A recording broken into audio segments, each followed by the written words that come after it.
I'm Talia Ricci. Tonight, the Ford government delivers its speech from the throne, focusing on economic issues and challenges in healthcare. Your government is actively engaging with health system partners. There's no place to see patients. Waiting rooms are packed. Critics say there were no concrete solutions offered today to ease pressures in the healthcare system. We'll have reaction. Plus, it's like, I can't do this forever. Tennis legend Serena Williams announces she's ready to step away from tennis after the U.S. Open. And hopefully the condos may be able to have something down in the ground floor. From shopping mall to homes, what businesses and residents think about an application to turn Malvern Town Centre into a condo community. Ontario's speech from the throne is warning of economic pressures to come. And while it mentions healthcare, there are no new specific commitments to fix what some are calling a crisis. Lorenda Redekop has more. This ER nurse was hoping to hear about improvements for healthcare in today's throne speech. We have no beds we can't accommodate. There's no bed space for patients who are very sick. There's no place to see patients. Waiting rooms are packed. There's patients that could be waiting on ambulance stretchers for several hours. This is actually putting Ontarians' health at risk, and a lot of lives could be lost. Healthcare was mentioned, though no specific new measures added or extra money, though the government had this message read by the Lieutenant Governor. Your government is actively engaging with health system partners to identify urgent, actionable solutions, and will implement whatever measures are needed to help ease immediate pressures. Nurses were previously given a one-time payment of up to $5,000. The finance minister was asked why nothing new was added, given higher inflation and the worsening situation in healthcare. Well, we've been doing a lot of things. Of course, there's always more to do. There's no question, and I will continue to monitor the economic environment that we're in. The government also warned of tough times to come, given inflation.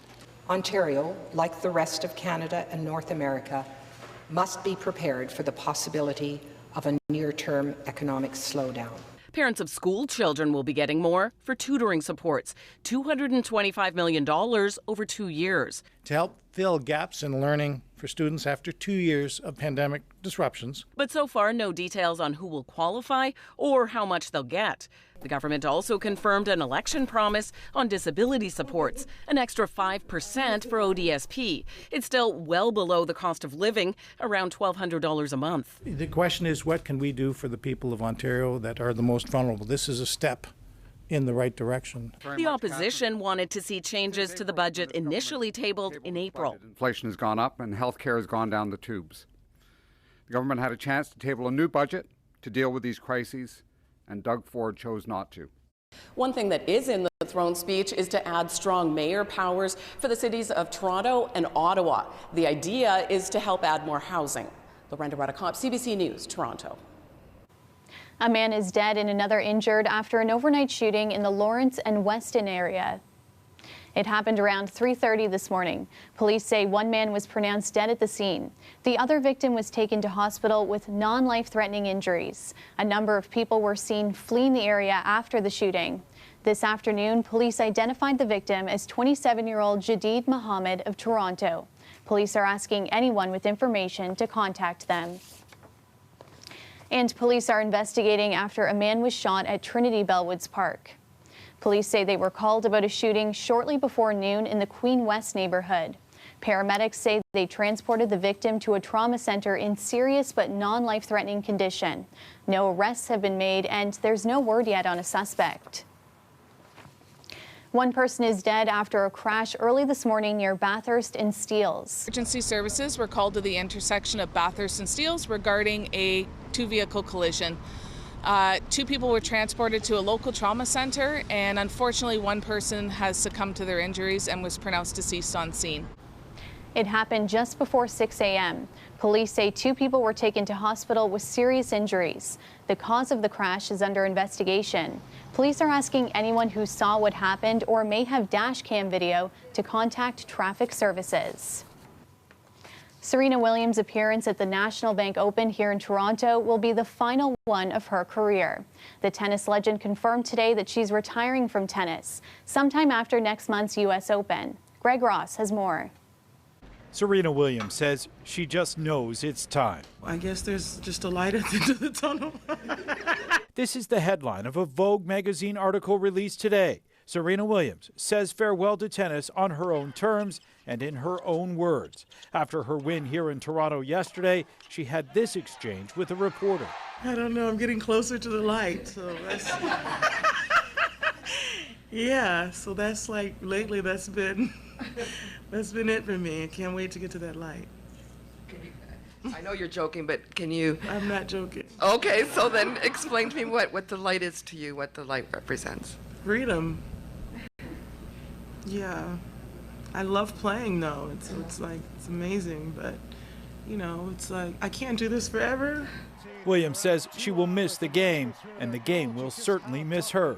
The legacy that she's left through her tennis career is something that I don't think any other player can probably touch. 18-year-old American Coco Gauff, who is currently ranked 11th in the world, was born almost 5 years after Williams won her first Grand Slam. I grew up watching her. That's the reason why I played tennis, and you know, tennis being a predominantly white sport, it definitely helped a lot because I saw somebody look like me dominating the game, and it made me believe that I could dominate too. Williams' 23 Grand Slam titles are more than any player in the open era of tennis. She's a fan favorite. She transcends sport. She's iconic. You know, everybody's excited to see her on Wednesday night. Carl Hale is the director of the National Bank Open. He says every match Williams plays from here on out will be special, starting with her match Wednesday here in Toronto.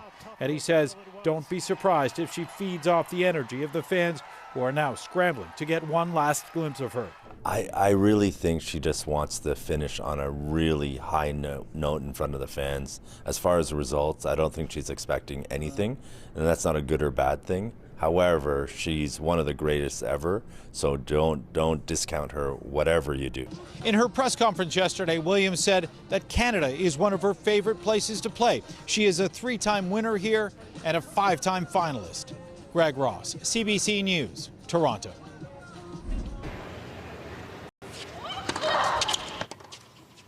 Meanwhile, all eyes were on Bianca Andreescu tonight.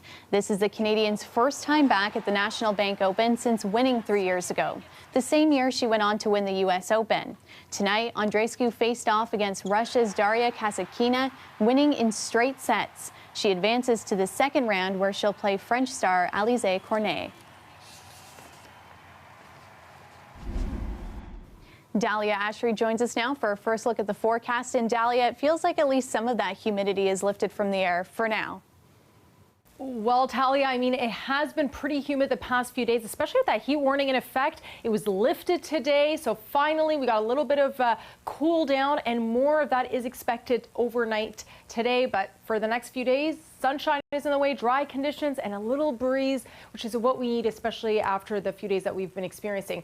The daytime highs: Toronto 22 degrees, Kitchener 22, amongst pretty much the entire area. It's in the low 20s right now. Windsor 24. There was a little bit of humidity today, bringing up the temperatures up to the high 20s and low 30s. Now, right now, what to expect overnight? Is there rain? No, there is not. As you head into tomorrow morning, clear skies for the most part, and as you head into tomorrow afternoon as well, clear skies. So for the next few days, you can expect sunshine to be peeking through and not much fog really in the way. What to expect tonight: temperatures will cool down to 14 degrees in Toronto, Hamilton 13, and Mississauga 13. Just a bit of fog in the way, but for the most part, clear skies over the next few days. Thanks, Dahlia. The Ministry of Labour continues to investigate the deaths of 2 construction workers at a site in Ajax yesterday. Tragedy struck when a trench they were digging collapsed on them. Ali Chiasson has the latest. The site, that has been a hive of sewer construction for several months, sits still today. 4 men became trapped here yesterday afternoon as the trench they were digging collapsed onto them. 1 man was airlifted to hospital. He's expected to live. Another was treated for minor injuries. The other 2 didn't make it out alive. They were extricated around 2:30 this morning. And people have been dropping off flowers ever since. I do a drive-by, and if they're working, I'll drop off some timbits or whatever. a couple of things of Gatorade, depending on the guys, and they appreciated it. And then off I'd go for the rest of my day, right? Kind of puts things in perspective.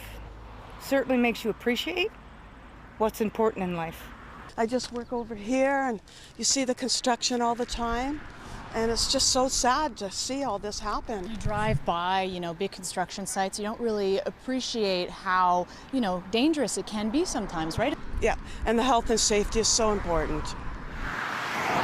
It's a grass can construction site. The men were employees of Direct Underground Incorporated. Neither company provided comment on the incident. Both are subjects of the Ministry of Labor investigation into what happened. Several construction workers visited the site today to pay their condolences, but they didn't feel comfortable going on camera. They did, however, point something out to me. They said a trench box like this one is typically used to reinforce the walls of a trench when it's being built. There's definitely one here at the construction site, but whether it was being used at the time remains unclear. 4 of them that were working on a site where the head of the union representing these water main workers addressed the tragedy at a LiUNA conference this morning. It collapsed, and 2 of them are in the hospital, and 2 of them were buried alive.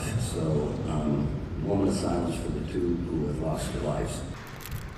It's too early to say for sure what happened and what repercussions may come from this. What is certain, though, is that this was a deep tragedy felt by many families. I went to the dollar store to buy some flowers so I came to put the flowers on the gate. The construction workers died here.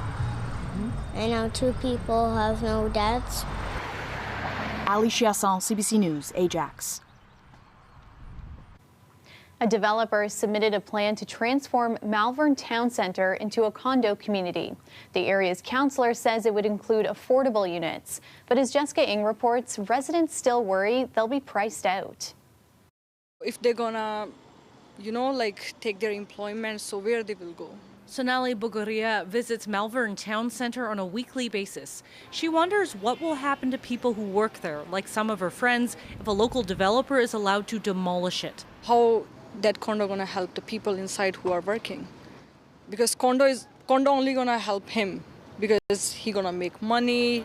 Currently, the mall is home to a Service Canada, places to get fast food and groceries, a gym, and countless local businesses. People from different communities are here, so I really like coming here. A proposal before City Council could see a complete shift in what this area looks like and who lives and works there. That it is not a done deal. And we received the application on July the 22nd. Cynthia Lai represents Scarborough North. She says due to difficulties in leasing out retail units exacerbated by the pandemic, the developer and the mall owner approached her about redeveloping the space. The application have the whole mall demolished. I don't want too many units there, and now the application is about 5,700 units. And I told them that they have to be aware of the market, whether the market can digest. The proposal includes a plan for 2 towering 30 to 40-story mixed-use buildings. If approved, the only part that would be left standing in this lot would be the trees and park beyond the plaza. And that's just in phase 1 of the project. A total of 15 high-rise buildings would be gradually constructed. Councillor Lai says she's stressed the importance of including affordable housing as rental and ownership, but that still doesn't bring comfort to longtime residents. It's heartbreaking. Right? Some people spend their lives here. They ruin all those memories. Or the executive director of Taibu Community Health Center, also located on the lot. In a community where there are no adequate support and services, it's time for us to really think about what our situation is going to look like. City staff say the proposal will be up for future public consultation. Though its fate is far from a done deal, some patrons are less than optimistic for Malvern shop owners. Customer loyal to some of them, and we might miss them when they shut down this mall. Jessica Ng, CBC News, Toronto.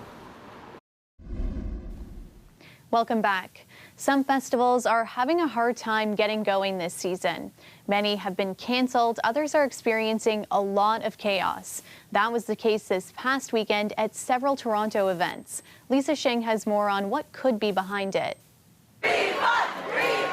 Instead of chanting a musician's name, calls for a refund came from the crowd at a Toronto area festival this weekend. I came from Nunavut. Yeah. We had it planned. Among thousands at Cultureland Music Festival, Mutsa Charamba. After delays on day one, the second day was abruptly moved more than 40 kilometers away. It just kept getting worse and worse. And while attendees waited in the heat, many of the acts never showed up. People were exhausted, dehydrated, standing, waiting for something that's not coming. That was super disappointing. Organizers apologized and say they're working on partial refunds. At nearby Kingston Music Festival, there were complaints of overcrowding and lack of access to water on a sweltering day. It's unacceptable. Like, you can't be doing that. Like, you should have had planned for like all of these factors to be a thing. We made sure that organizers say they planned for months and locked the bar to prevent looting. Our patrons got too excited to finally see the festival happening. And with that excitement, it caused a breach. It's been a tough season. Montreal's Pride Parade was cancelled because organizers never hired security. In BC, flight delays left many of the Basque Coast music festivals lineup stranded. Markets are rusty in general. The world has been so standstill that businesses are out of practice. We're out of practice. After 2 years of pandemic restrictions, festival organizers are facing a lot of challenges, including rising costs, supply issues with stage equipment, and a shortage of experienced workers. We're seeing festivals that have been established and are, top end concerts and festivals still struggling this summer. Demand has been high as restrictions eased, but what remains to be seen is if frustrated festival goers are willing to give events like these a second chance next summer. Lisa Shing, CBC News, Toronto. There's a live look at the city this evening. Partly cloudy skies tonight, sitting at about 21 degrees. Dahlia's back now with our extended forecast, and it sounds like there's some sunshine in our future. That's right, Talia. I mean, there was that extreme heat warning that was in effect for the past few days. That was lifted earlier today, and it's a chance to also turn off your AC tonight, which we'll get into in a second. Mainly sunshine is what we should be expecting in dry conditions and a light breeze over the next few days. The daytime highs in Toronto, 22 degrees today. Winds are 24. That's the hot spot for the region. Barrie, 19, a little bit on the cooler side there. And in Ottawa as well, a little bit on the cooler side, 20 degrees. Now, can we expect rain overnight? And the answer for that is no, especially as we head into tomorrow morning. I mean, there is a chance, 30% chance, but for the most part, as we can see here, it's mostly clear skies, especially as we go into the afternoon, Wednesday and in the evening. It's going to be a clear night for the most part. Thursday is when we start to see a little bit of that cloud coverage peeking through even towards the evening, but that starts to clear up around the afternoon on Thursday. Mostly clear skies over the next few days. Now, in terms of the wind, we are seeing light winds in Toronto tonight, 7 kilometers an hour. That will slowly increase as the days go by. So Wednesday at around 11 o'clock, it will be 28 kilometers an hour, so a little bit more of a breeze on that evening. And Thursday, 8 a.m. is when you're heading to work, and you'll see that it's pretty windy then, 41 kilometers an hour for the wind then. Overnight tonight, what to expect, like I said, you can turn off your AC, get a break from that noise if your AC is loud like mine. Toronto, 14 degrees, Hamilton, 13. Same thing in Mississauga. Overnight tonight, it'll be 14 degrees. Tomorrow afternoon, 27 degrees. A little bit of humidity, bringing up the temperature to about 31 degrees. And what to expect over the next 3 days? Well, Wednesday, Thursday, Friday, you can see the temperatures start to decrease and increase, so it's kind of all over the place, but what is consistent is those cool nights that we'll be seeing trending over the next 5 days. Talia? Thanks, Dahlia. Nearly 100 years after King Tut's tomb was discovered in Egypt, the Royal Ontario Museum is inviting audiences to immerse themselves into the world of the ancient pharaohs. CBC Toronto got a sneak peek today of the ROM's captivating new exhibit. No one had ever found the tomb of Tutankhamun, and a man named Howard Carter believed it was out there somewhere. And he searched and searched and searched, and finally they discovered it. It was the last untouched tomb, which is why it became so important when they finally went into it in November 1922. What happens to our audiences when they go into the giant chamber is they will first be seeing projections that make them feel they are inside an actual Egyptian tomb, and they're based all on reality. They're all actual creations. But then it starts to move. And as it does start to move, the walls break apart, images slide into each other. It really redefines the idea of an immersive art exhibit because you are in the tomb, but everything changes around you. Rather than create any kind of artificial pictures or images, they went back to the art that was found in all of the tombs and used that as their inspiration for the images that are now projected all over a 360-degree, beautifully immersive space. Very powerful, powerful images, but they're all rooted in authenticity. I believe we're in a different time now. Certainly, I know the creators of this project believe that. We wanted to return to why there were tombs. Why did people put things in them? We wanted to explore the ancient Egyptian religion and the journey that they believed every soul went on. So our exhibit is a rediscovery of the journey from darkness to light, from death to life, from evil to good, the journey that is archetypal in virtually every culture in our civilization. Finally tonight, his sister Fiona was born 6 weeks premature and made news as the youngest hippo ever to survive. Now she's going to be sharing the spotlight with her little brother. The Cincinnati Zoo welcomed the new arrival last week.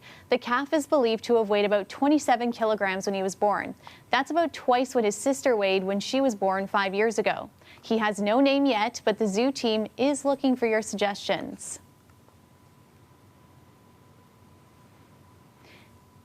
And that's our show for you tonight. Thanks so much for watching. Dwight Drummond has your next local newscast tomorrow at 6, and I'll see you back here tomorrow night at 11. Good night.